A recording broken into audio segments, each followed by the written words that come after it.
You are 12 years old, living in a small rural village in Ming Dynasty, China.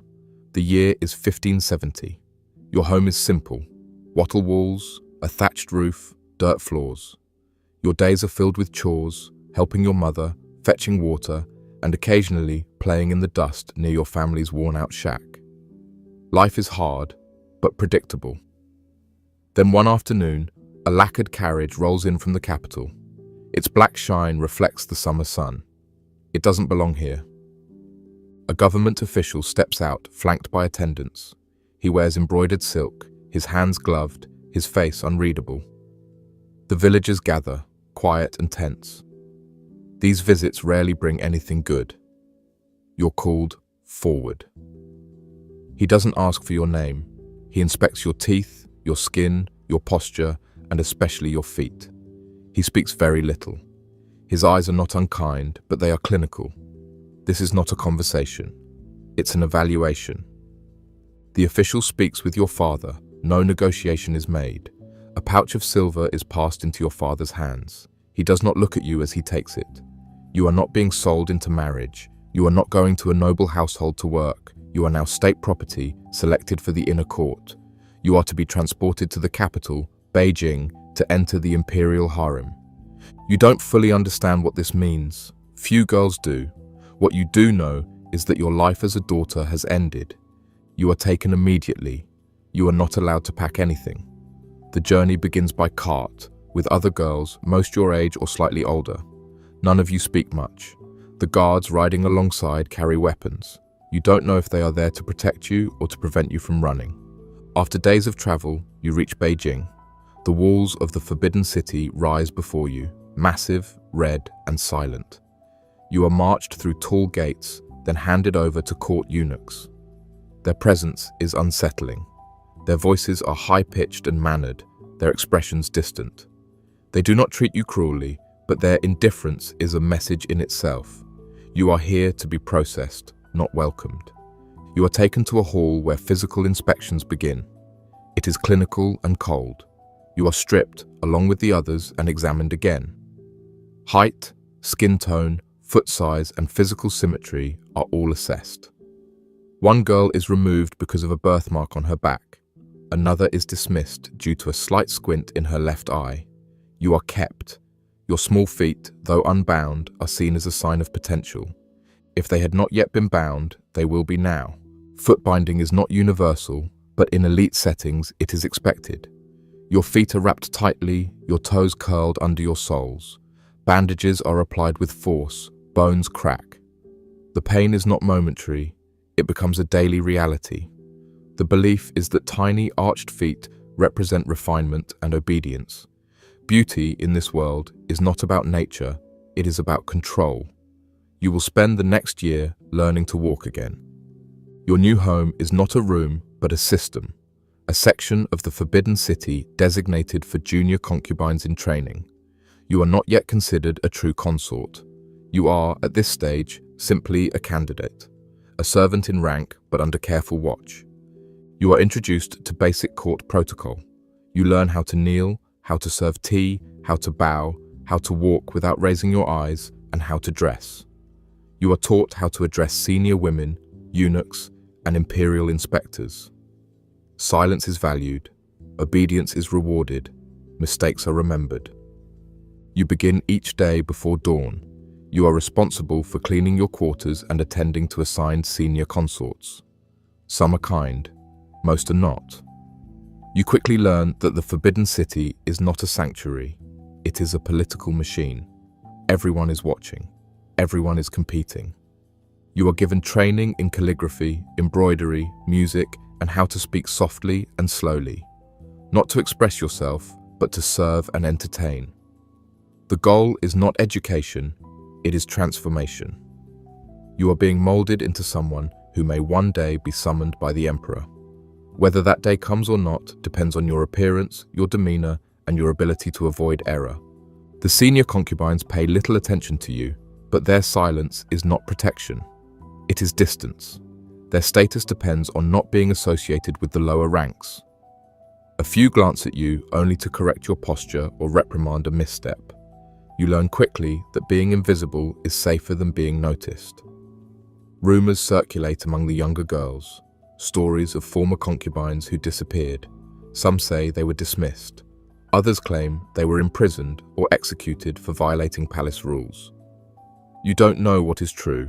What you do know is that no one speaks of these women by name. The food is plain but sufficient. The sleeping quarters are shared with straw mats and mosquito nets. There are no luxuries. Your body aches from the training and the constant pressure to present yourself correctly. You are rarely alone, and you begin to forget what silence felt like in the countryside. Here, everything is structured, regulated, and recorded. You are told that this is a privilege, that serving in the palace is an honor, but the expressions of the older women suggest otherwise. Few smile, fewer speak freely. As months pass, you are no longer the newest. Other girls arrive, and now you see them with the same silent caution. You begin to understand the hierarchy, how fragile it is, and how quickly it can change. At 13, you are still a child, but inside the Forbidden City, childhood ends with the closing of the gate. You are now part of the Imperial household, not a guest, not even a servant. You are an asset, one of hundreds, preserved and prepared for a single possibility, the Emperor's attention. Whether it comes or not will shape the course of your life, and if it does, it will only open the door to a different set of dangers. You are now 13 years old. 1 year has passed since you entered the Forbidden City. You no longer flinch when the gates close behind you. The red walls, once towering and foreign, now feel like permanent barriers. You've memorized every corridor between your quarters and the inner courtyards. You've learnt to walk without noise, to speak only when addressed, and to keep your eyes low. Your rank is still low. You are not yet a concubine of the Emperor, but you serve those who are.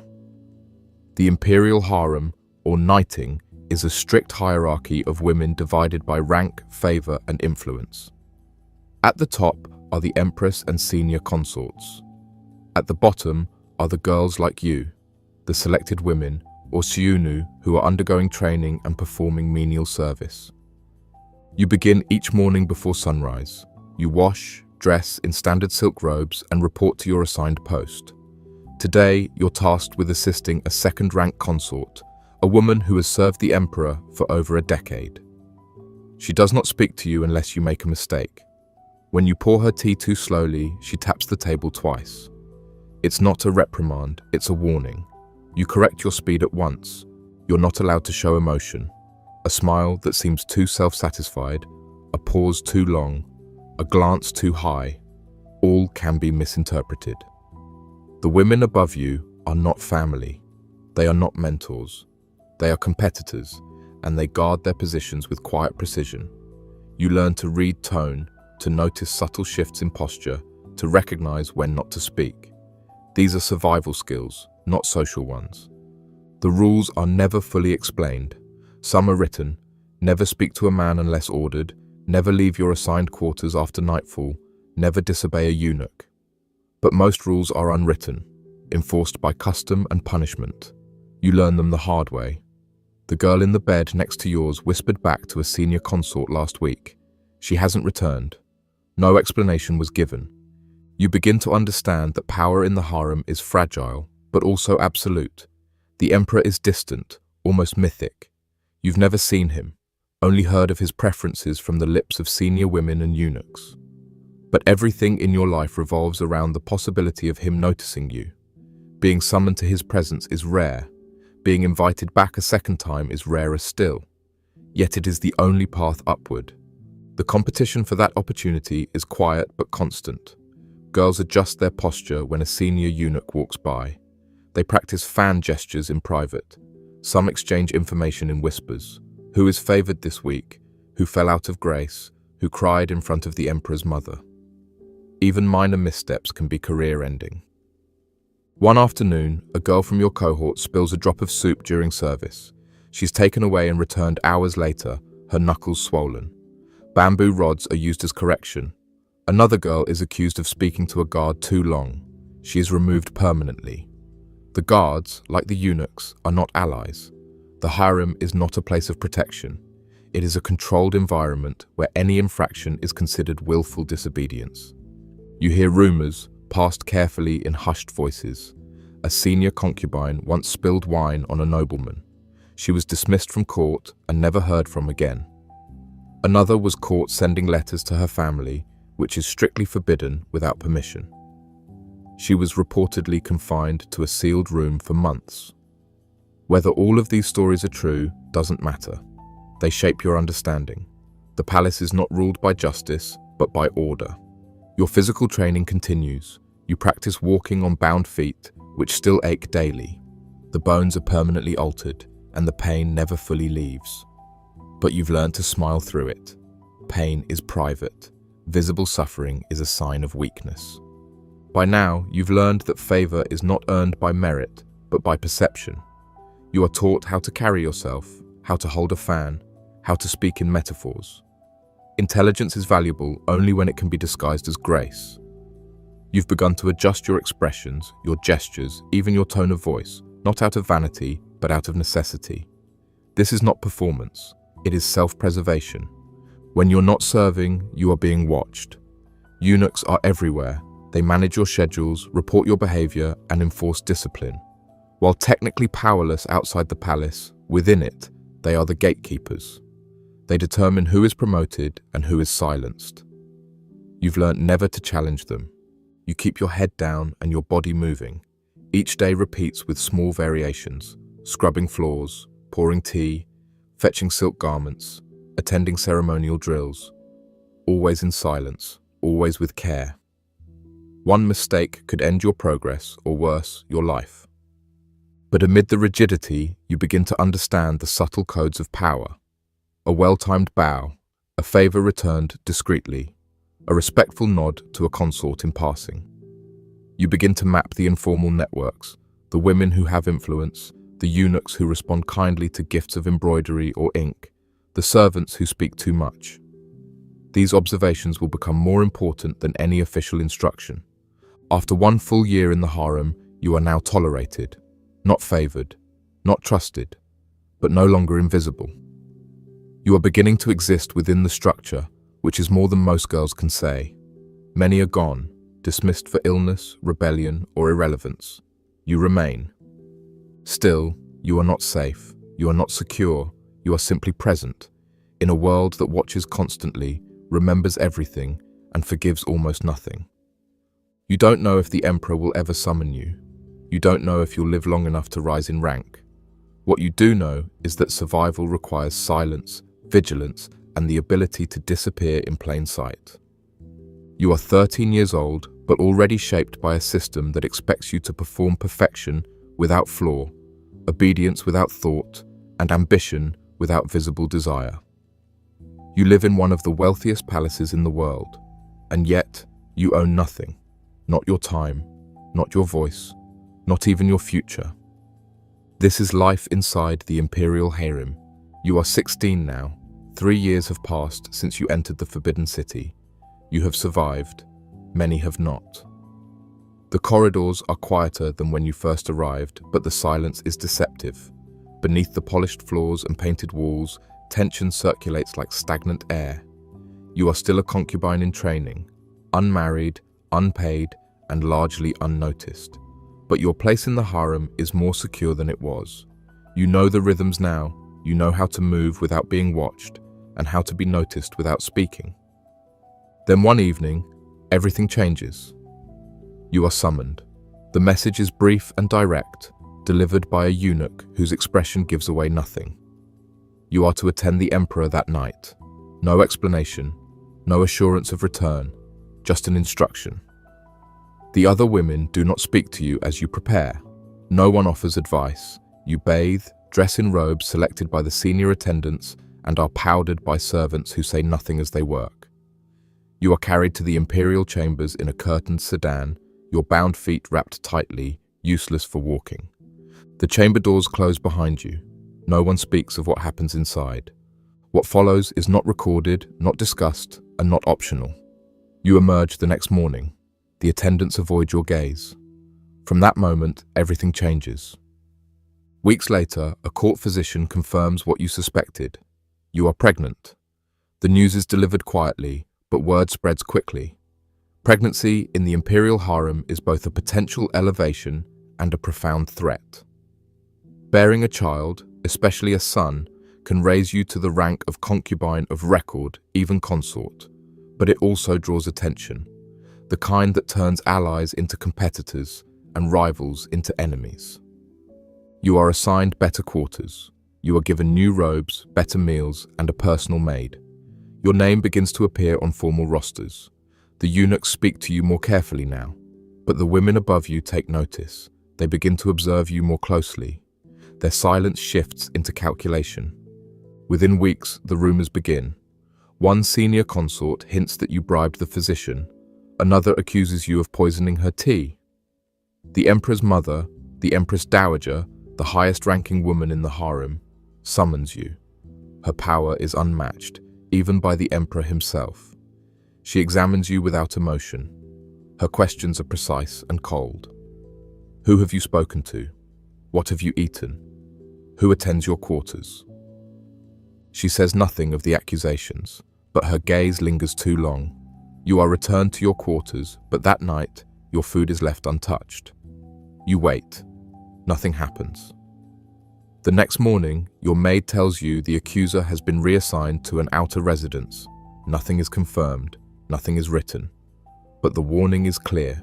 Your status protects you, for now. You give birth several months later. A son.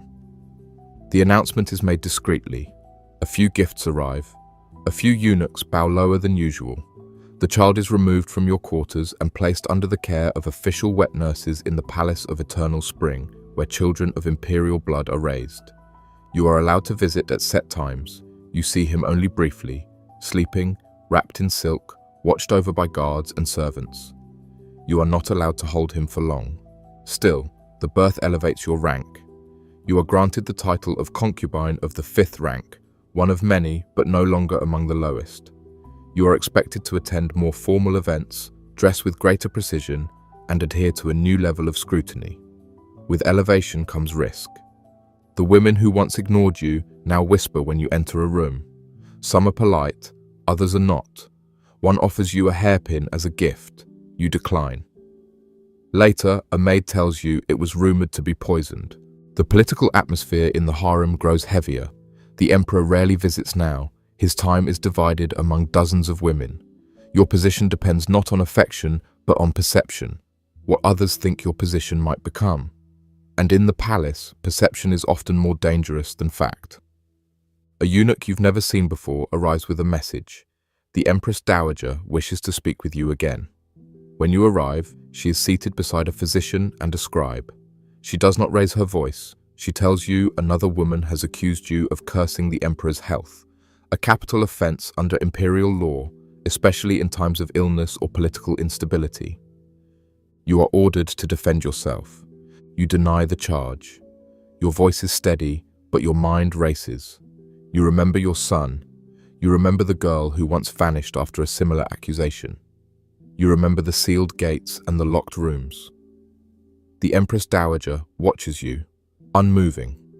Then, a maid from your quarters arrives. She speaks clearly, stating that she witnessed another consort bribing a eunuch to place herbs in your room. She presents a letter, taken from the eunuch, confirming the plot. The Empress Dowager reads the letter in silence. Then she gives a single command. The accuser is removed. She will not return. You are spared, but the lesson is permanent. From this point forward, you live carefully. You write nothing. You speak little. Your actions are deliberate, measured, filtered. You understand now that pregnancy was not your greatest trial. It was your entry into a new level of danger. You are no longer fighting for notice. You are now fighting to remain alive. The harem operates by silent codes and shifting loyalties. A favor earned today is forgotten tomorrow. An ally today could become your enemy by nightfall. The higher you rise, the more vulnerable you become. You begin to plan quietly, protecting your son, managing your servants, monitoring the movements of those around you. Your quarters are swept daily, your meals are tested, you sleep lightly, you wake at every noise. There are no locks on your doors, no guarantees of safety.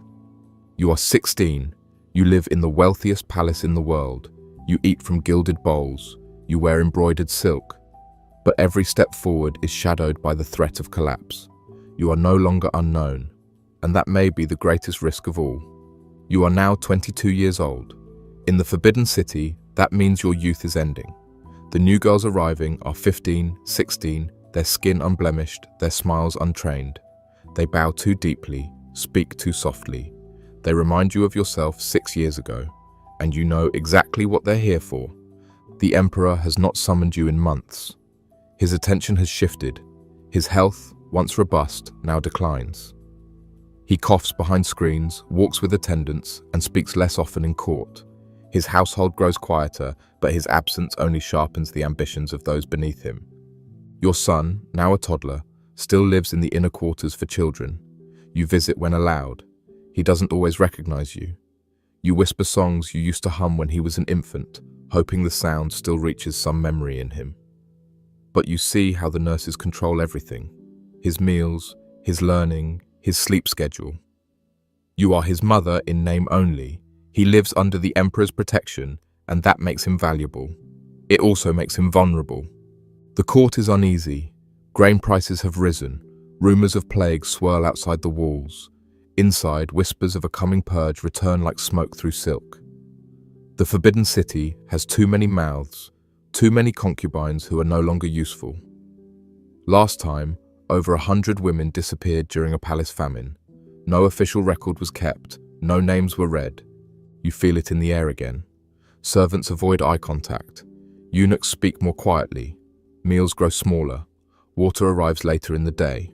The palace is preparing for something, though no one says what. Then one night, it comes for you. A fourth-rank consort, once a rival, now a threat, accuses you of using witchcraft to harm the Emperor's health. Her evidence is a bundle of dried herbs planted beneath your bedding. You deny everything, but denial means nothing here. You are seized, dragged barefoot to the outer courtyard. The Emperor's mother waits beneath a canopy, her expression unreadable. A blade rests in the hands of the executioner beside her. She gives you a choice: confess, or watch your son be taken down the same path. You kneel, hands bound, face to the dirt. Your throat is dry. You can barely breathe. You do not confess. Instead, you wait. And then, just before the sentence is spoken, your maid appears. She carries a stolen letter. It reveals the plot. A eunuch, bribed by the pearl earring consort, had planted the herbs. The plan was not just to remove you, but to clear the path for her son. The Dowager Empress reads the letter in silence. She speaks only once. The consort is taken away. You never see her again. You are released. But the message is clear. Survival is not a victory. It is only a delay. You do not sleep that night. The next day, you arrange for your son to be smuggled out of the palace. A distant cousin's family in a rural province agrees to take him. It is illegal. It is dangerous. But it is the only chance he has to live beyond the walls that are closing in. You see him one last time before he is taken. You do not cry. You do not speak. You simply hold him until the maid gently takes him from your arms. You watch him disappear into the shadowed corridor, and then you return to your quarters in silence. Weeks pass, then months. You cough often now. Your lungs burn at night. Your feet, long since bound and broken, are infected. The physicians visit the Emperor daily, but they do not come for women like you. You lie on a threadbare mat, the silk robes now thinned with age. The girls you once trained now train others. They still bow when they see you, but their eyes slide past you, already focused on their own ascent. You are 25 years old. Your name is known by few. Your body is failing. You are no longer useful to the Emperor. But you remain. And that, in this place, is a quiet rebellion. Because you have survived what most could not. You navigated the palace without a family name, without protection, and without losing the part of yourself that still remembers who you were before the gates closed. You raised a son, protected him, and sent him away from the very life that consumed you. Your breath grows shallower, the nights longer. One evening, The lamps outside your door are not lit. The silence tells you what is coming. Your final thoughts are not of the palace, not of the emperor, but of the boy whose name cannot be spoken aloud. You hope he forgets you. You hope he lives. Your last breath slips out without ceremony. No record will mark it. No inscription will carry your story. The palace continues, silk walls rustling, blades hidden in sleeves, new girls practicing their bows. But somewhere beyond the walls, your son walks on unbound feet. You were never just decoration. You were not a jewel in a crown. You were a body in a system built to consume you. But even within walls designed to erase, you resisted in silence. And somewhere, your legacy breathes. If this story stayed with you, don't leave in silence. Like the video, leave a comment with your thoughts, and subscribe to uncover more buried truths where history hides the voices it tried to erase.